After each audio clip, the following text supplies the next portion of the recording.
আসসালামু আলাইকুম বন্ধুরা, ফরিদা কিচেন চ্যানেলে সবাইকে স্বাগতম। আজকে আমি তৈরি করব টমেটো সস। এই সময় বাজারে প্রচুর পরিমাণে টমেটো পাওয়া যায় আর টমেটোর দামটাও অনেকটা কম, তাই এইভাবে সস তৈরি করে আপনারা 1 বছর পর্যন্ত রেখে খেতে পারবেন আর খুব সহজে তৈরি করে নিতে পারবেন। আশা করছি আপনাদের ভিডিওটা ভালো লাগবে। চলুন তাহলে রেসিপিটা শুরু করা যাক। আমি এখানে 500 গ্রাম টমেটো নিয়েছি। টমেটোটা দেশি টমেটো। এই দেখুন, একদম লাল টমেটোটা। আপনারা এই লালভাবে টমেটোটা নেওয়ার চেষ্টা করবেন, তাহলে সসটা লাল হবে। টমেটোগুলো এইভাবে কেটে নিয়েছি। এই দেখুন, একটা টমেটোকে আমি 4 ভাগ করে কেটে নিয়েছি। এই দেখুন, সসটা তৈরি করার জন্য এখানে আমি নিয়েছি শুকনো মরিচ 3টি, রসুন, আদা কুচি আর 1টি পেঁয়াজ কুচো করে নিয়েছি। গ্যাসে কড়াই চাপিয়েছি। এবার কেটে রাখা টমেটোগুলো ঢেলে দেব সেদ্ধ করার জন্য। ঢেলে দিয়েছি আর যেগুলো আমি নিয়েছিলাম মশলাগুলো সেগুলো দিলাম। স্বাদ মতো নুন, গোলমরিচ গুঁড়ো হাফ চা চামচ, চিনি হাফ কাপ পরিমাণ। মিষ্টিটা আপনারা কম বেশি করে নিতে পারেন। সব কিছু একসঙ্গে ভালো করে নাড়াচাড়া করে নেব। এই দেখুন, নাড়াচাড়া করে ভালো করে মিশিয়ে নিয়েছি। এবার ঢাকা দিয়ে টমেটোটাকে ভালো করে সেদ্ধ করে নিতে হবে। আমি এখানে কিছু মশলা ভুলে গিয়েছিলাম, সেটা দেব। 2 টুকরো দারচিনি আর কয়েকটা লবঙ্গ। মশলাটা দিয়ে আবার নাড়াচাড়া করে ঢাকা দিয়ে সেদ্ধ করে নেব। টমেটোটা ভালো করে সেদ্ধ করে নিতে হবে। এভাবে আমি নাড়াচাড়া করে ঢাকা দিয়ে টমেটোটাকে সেদ্ধ করে নেব। আবার ঢাকা দেব। এই দেখুন, টমেটো থেকে কতটা পানি বেরিয়েছে।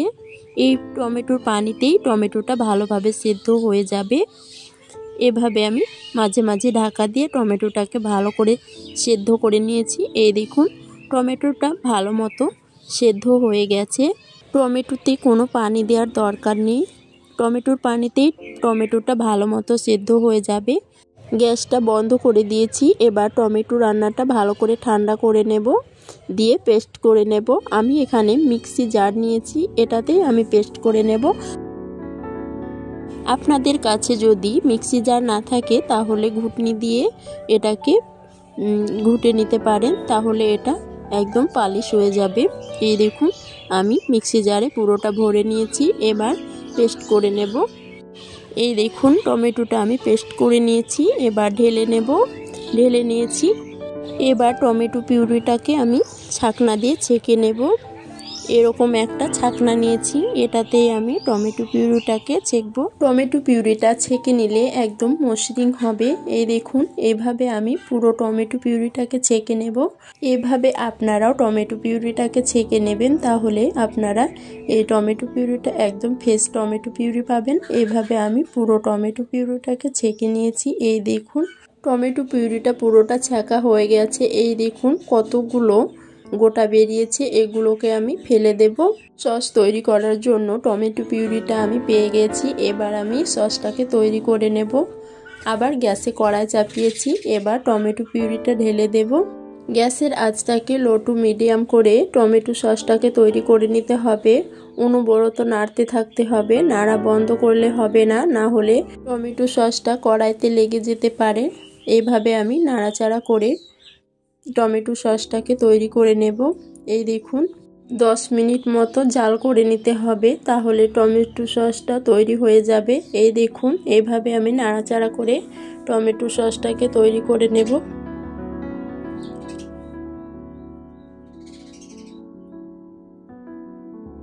এই দেখুন, অনেকটাই ঘন হয়ে এসেছে টমেটো সসটা। এই দেখুন, আমি আর একটু জাল করে নেব, তাহলে টমেটো সসটা হয়ে যাবে। এই দেখুন, আমি একটা প্লেটে চেক করে দেখাচ্ছি টমেটোটায় পানি আছে কিনা। এই দেখুন, একটুও পানি নেই, তার মানে টমেটো সসটা ভালো মতো হয়ে গেছে। এই দেখুন আমি গ্যাসটা অফ করে দিয়েছি। এবার ঠান্ডা করে একটা বোতলে ভরে নেব, সসের বোতলে। আমি এখানে কোনো কালার ব্যবহার করিনি, তাও দেখুন সসটা কতটা সুন্দর হয়েছে। এইভাবে আপনারা খুব সহজে এই টমেটো সসটা তৈরি করে নিতে পারবেন।